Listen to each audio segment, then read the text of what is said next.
Willkommen zu einer Reise durch den prachtvollsten, aber auch am schlimmsten riechenden Palast der Weltgeschichte. Wir sind es gewohnt, Versailles durch die goldenen Filter des Kinos zu sehen, doch die Realität des 17. Jahrhunderts war viel bodenständiger und deutlich schmutziger. Heute werde ich den Mythos der perfekt sauberen Adligen des Hofes entlarven. Wir werden entdecken, warum sich hinter den gewaltigen Röcken und dem fließenden Champagner Gerüche verbargen, die einen modernen Menschen in Ohnmacht fallen ließen. Wichtig: Bevor wir in die schockierenden Details eintauchen, abonniert den Kanal und hinterlasst ein Like. Das hilft mir, weiterhin die skandalösesten Geheimnisse der Geschichte für euch aufzudecken. Aber war der König selbst ein Vorbild an Sauberkeit? Oder ist es wahr, dass er in seinem ganzen Leben nur ein einziges Mal badete? Versailles wurde auf Sumpfland errichtet, was von Anfang an massive Probleme mit dem Trinkwasser verursachte. Es dauerte über 20 Jahre, die Residenz zu erbauen, doch selbst als die technischen Probleme gelöst waren, blieb die Einstellung zur Hygiene erschreckend. Damals glaubte man, dass das Eintauchen in Wasser die Poren der Haut öffne, wodurch alle Arten von Krankheiten in den Körper gelangen könnten, während die lebenswichtigen Schutzkräfte des Körpers entweichen würden. Aus diesem Grund waren Vollbäder nicht beliebt. Es gab viele Gerüchte über Ludwig XIV. Einige sagten, er habe nur einmal gebadet, andere sprachen von 3 Malen. In Wirklichkeit hielt sich der König für einen sehr sauberen Menschen.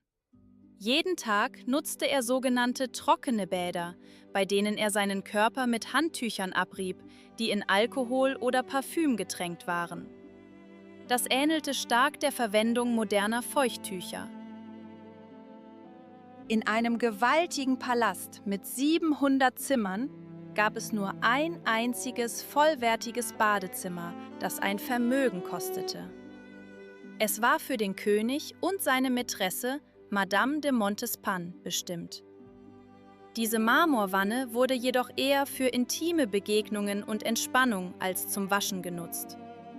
Als der Monarch älter wurde, entwickelte er eine regelrechte Angst vor Wasser und beschränkte sich zunehmend auf das bloße Abreiben. Sauberkeit wurde in jener Ära anders verstanden. Am wichtigsten waren ein frisches Gesicht, angenehmer Atem und schneeweiße Kleidung. Der französische Adel wechselte seine Hemden bis zu 5 oder 6 Mal am Tag, in dem Glauben, dass der saubere Stoff Schweiß und Schmutz aufsaugen würde. Kleider hingegen, die handgestickt waren und ein Vermögen kosteten, wurden fast nie gewaschen. Nur sichtbare Flecken wurden abgeschrubbt. Um den schweren Geruch ungewaschener Körper zu überdecken, übergossen sich die Höflinge buchstäblich mit schweren Parfums mit Noten von Moschus und Lavendel. Im Alter von 40 Jahren war Ludwig XIV. Dieser Geruchsmischung so überdrüssig, dass er verlangte, alle Fenster und Türen während der Bälle weit offen zu halten, selbst bei eisigem Wetter. Doch diese äußere Ordentlichkeit war nur eine Fassade, denn unter Seide und Spitze lagen Probleme, die auf noch gefährlichere Weise gelöst wurden. Um die ideale Blässe zu erreichen und Hautunreinheiten zu verbergen, trugen Aristokraten venezianisches Bleiweiß auf ihre Gesichter auf, was ihre Körper langsam vergiftete. Wahre Schönheit erforderte Opfer, doch das Gesicht war erst der Anfang der Prüfungen, die die Bewohner von Versailles ertragen mussten. Ludwig XIV. Glaubte fest daran, dass Wasser ein tückischer Feind sei, der einen Menschen vernichten könne.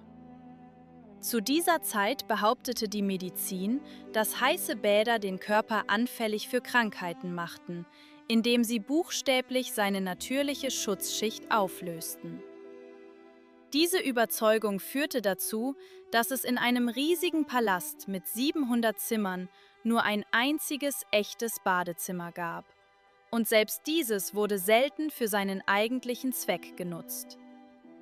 Der Sonnenkönig bevorzugte es, durch Abreiben sauber zu bleiben. Jeden Morgen brachten ihm Diener Handtücher, die in Weinbrand oder aromatischen Kräuteressenzen getränkt waren. Diese Methode galt in den Augen seiner Zeitgenossen als der Gipfel der Reinlichkeit. Man dachte, die Poren der Haut müssten fest verschlossen bleiben, damit unsichtbare Infektionen nicht eindringen und lebenswichtige Körpersäfte nicht verdunsten konnten. Le monarque tenait même un journal détaillé de sa santé par l'intermédiaire de son médecin personnel, où chaque changement de son bien-être était méticuleusement consigné. Parfois, les médecins prescrivaient tout de même des procédures aquatiques comme remède contre les inflammations pulmonaires ou les douleurs articulaires sévères. Mais cela était perçu comme une épreuve médicale difficile plutôt que comme une habitude hygiénique. Même sous la chaleur de l'été, si le monarque décidait de se baigner dans un étang, des cabines fermées spéciales étaient construites sur la rive pour minimiser le temps passé à l'air libre tout en étant mouillé. Cette peur profonde de l'eau n'a fait que se renforcer au fil des ans, devenant une partie de la vision du monde de toute l'aristocratie française de cette époque. And if the body itself rarely saw water, the outer shell of a courtier had to literally shine with perfection. The main way to fight natural odors and sweat was the endless changing of undergarments. In the 17th century, there was a firm belief that high-quality linen could clean the skin by literally pulling all the excess secretions and dirt out of it. Aristocrats bought hundreds of shirts made of the finest cotton and expensive linen, changing them 5 or 6 times a day, especially after balls, hunting, or long walks. This created the necessary illusion of freshness and nobility, even though something quite different was hidden beneath the layers of expensive fabric. Piles of dirty shirts were sent to the laundries to be soaked and scrubbed, while outer clothing made of heavy velvet or silk went years without a proper cleaning. To hide the true state of things, incredible amounts of incense, musk, and lavender were used. But even the finest scents could not completely defeat the specific smell of the massive palace, which eventually became its trademark. Due to the lack of washing, the skin often became inflamed, and to mask these marks, aristocrats turned to complex makeup that was applied in thick layers and carried a hidden threat. In the daily life of the French aristocracy, there was a strict code of cleanliness that would seem paradoxical to a modern person. Since full washing was considered dangerous, the main burden of fighting filth fell on the undergarments. Shirts made of thin linen and cotton were changed 5 or 6 times a day. It was believed that the fabric had the property of absorbing dirt and sweat directly from the pores, cleaning the body without a single drop of water. If a courtier danced vigorously at a ball or returned from a long walk, he didn't go to the shower. He simply put on a fresh shirt. These shirts were then soaked and scrubbed in laundries for a long time, while outer clothing, lavish dresses and coats, hardly ever saw water. The grand outfits, hand-embroidered with gold thread and pearls, were too expensive and fragile for washing. At best, servants scrubbed them with stiff brushes or carefully removed individual spots. But the specific smell soaked into the layers of heavy velvet and silk for years. To at least partially neutralize this heavy cloud of aromas, both men and women poured incredible amounts of perfume on themselves. Concentrated musk, lavender, and rose essences were all used. However, this strategy eventually turned against the residents of the palace. Louis XIV, who encouraged the use of incense in his youth, began to feel a physical revulsion toward them by the age of 40. His sense of smell became so sensitive that he literally choked in the presence of ladies heavily drenched in perfume. The king demanded that during balls and official receptions, windows and doors be thrown wide open. Even in the freezing winter, the guests of Versailles were forced to endure drafts in the massive halls just so the monarch could breathe fresh air, unmixed with the suffocating blend of sweat and powder. His drive to ventilate the rooms was an attempt to escape the reality of palace life, where beneath the lace were hidden not just aromas, but serious skin damage. Since the lack of soap and regular cleaning led to constant breakouts and inflammation, aristocrats needed a radical way to mask these flaws. Lead came to the rescue, becoming the base for the popular cosmetics of the time, turning the faces of courtiers into lifeless masks and causing irreparable damage to their health. Let's continue our immersion into the life of Versailles. When layers of clean shirts and liters of perfume could no longer save the day, the heavy artillery was brought in: court makeup. In the 17th century, the fashion for theatricality reached its peak, and bold stage makeup moved into the daily lives of the aristocracy. To achieve an ideal, almost porcelain paleness, Louis XIV and his circle applied Venetian lead white to their faces. Lead, being an extremely dangerous element, dealt a crushing blow to the health of those striving for perfection. The constant use of such powder not only catastrophically dried and aged the skin, causing premature wrinkles, but also led to serious internal damage. Courtiers suffered from constant dizziness, nausea, and even nosebleeds. Lead destroyed the central nervous system, causing mental confusion and other severe consequences that people of that time could only guess at, as they continued to cover themselves in poison every day to meet beauty standards. But even a thick layer of toxic white paint could not always hide the true state of affairs. In an era where a lack of basic hygiene was the norm, people's faces were covered in breakouts, and pockmarks from smallpox remained on almost every second person. This was when the famous black patches, silk or velvet dots that were glued to the skin in large numbers, became fashionable. Sometimes an aristocrat's face looked as if it were covered by a swarm of insects. Behind this flirtatious accessory were hidden not just ordinary pimples caused by aggressive cosmetics and lack of washing, but also deep scars from severe infectious diseases that were reaching terrifying proportions in those years. These black spots helped mask the traces of illnesses that spared neither kings nor their subjects, creating an illusion of health where there had been none for a long time. However, the face was only the visible part of the problem. A real zoo was happening just above, on the heads of the courtiers, under their massive powdered wigs. In the 17th century, the wig became a mandatory attribute for anyone of status, but its appearance was driven not just by fashion, but by the harsh necessity of covering hair loss. Balding was becoming a mass phenomenon, partly due to the spread of dangerous infections that caused hair to thin at certain stages. Gradually, the wig turned into a complex and heavy construction that eventually became a home for many insects, who found refuge under the layers of flour and starch that were generously sprinkled over these artificial curls. But even the constant itching and the weight on the neck seemed like a trifle to the aristocrats, compared to the discomfort caused by the state of their teeth and oral cavity.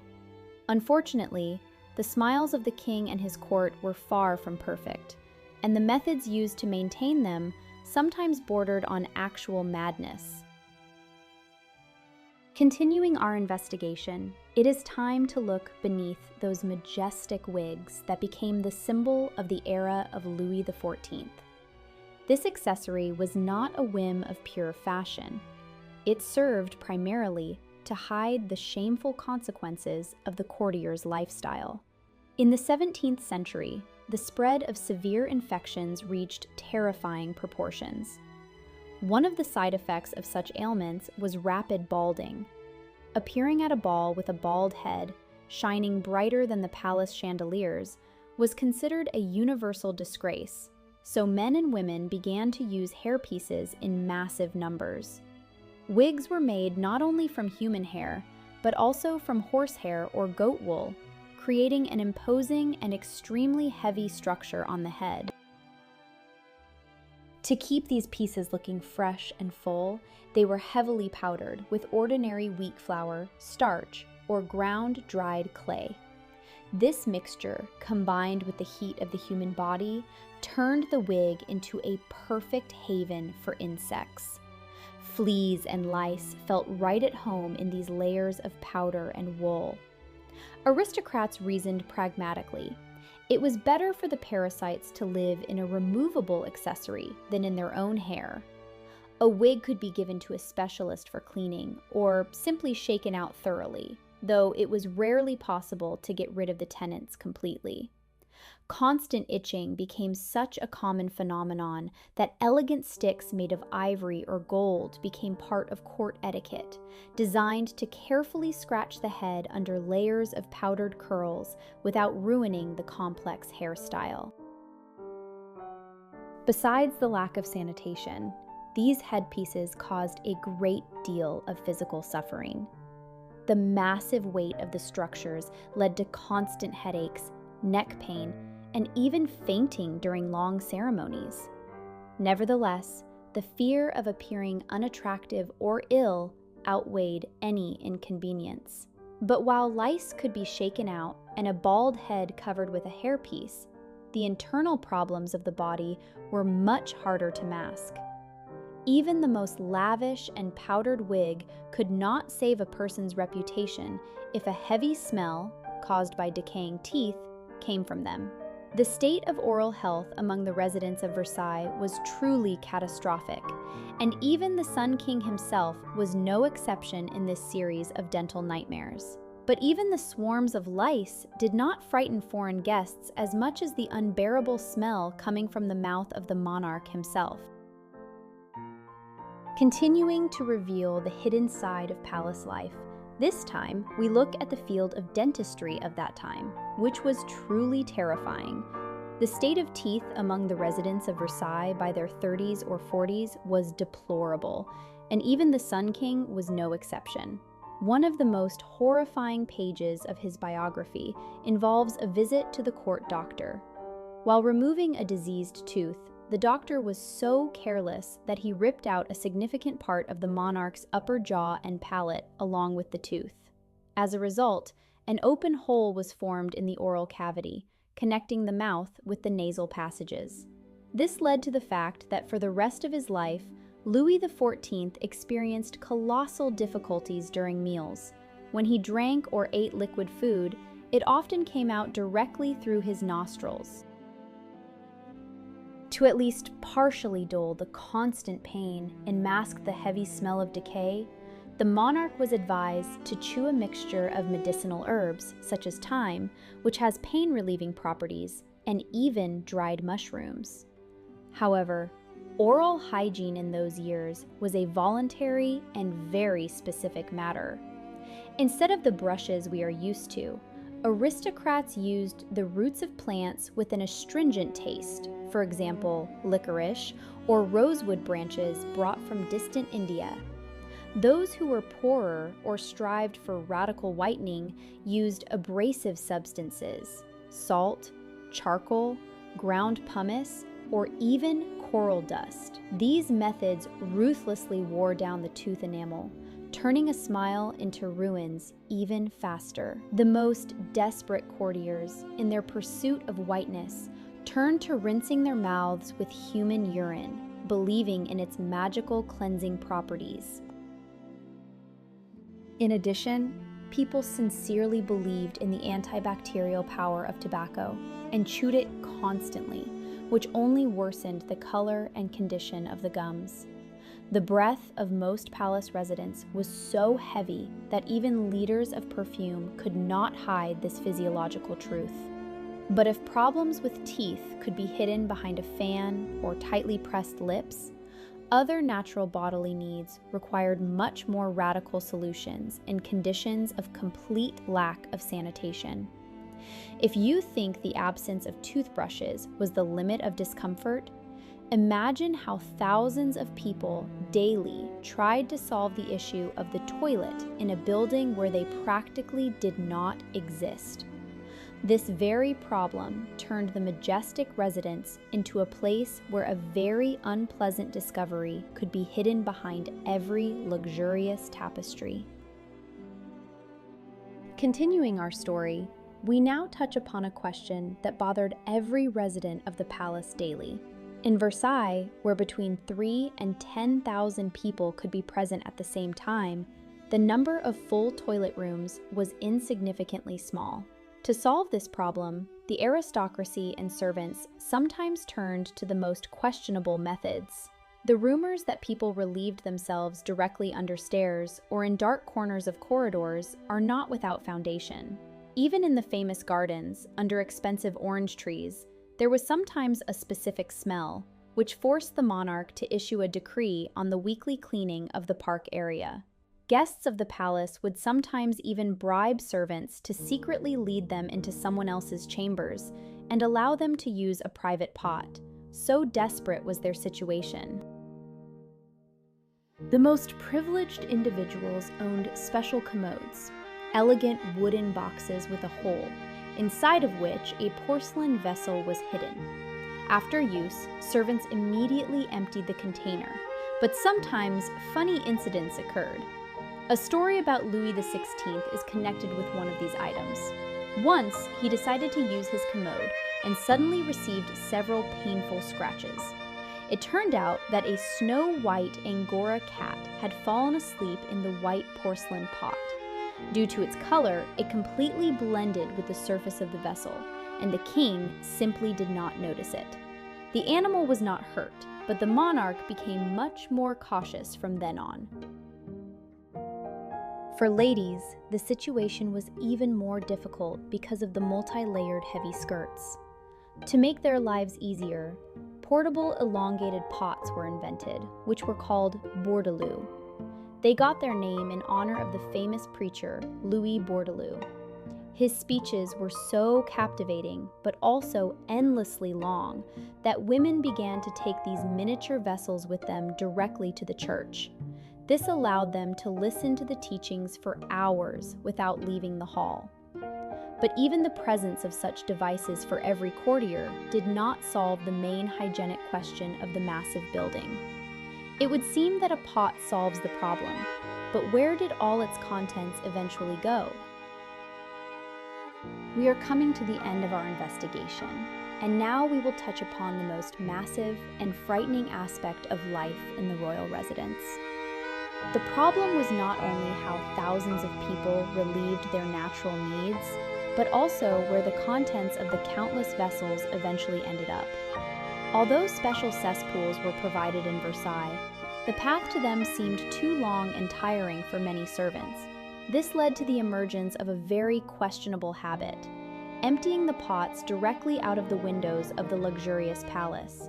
There is evidence that once Queen Marie Antoinette, walking along the palace walls with her husband's sister, was almost hit by effluent thrown from above. Such incidents became so frequent that the authorities had to issue decrees banning the dumping of waste from the windows, although these rules were not always followed. The cesspools themselves represented a real ecological threat. When thousands of people stay in one place at the same time, even the largest storage facilities fill up quickly. Those residents of Versailles whose windows faced these pits inhaled heavy and suffocating fumes in the morning instead of the scents of blooming gardens. But the real disaster was unfolding underground. The waste gradually seeped through the soil and into the neighboring ponds and canals. Local residents used this water to wash laundry, which then acquired an extremely unpleasant smell. But what is even scarier, the same water was sometimes used for drinking. This neglect of sanitary rules inevitably led to massive outbreaks of cholera and other infections, which became the cause of death for many people. The situation became especially sad after the death of Louis XIV. The palace was empty for a time, and the maintenance of the sewage systems was neglected entirely.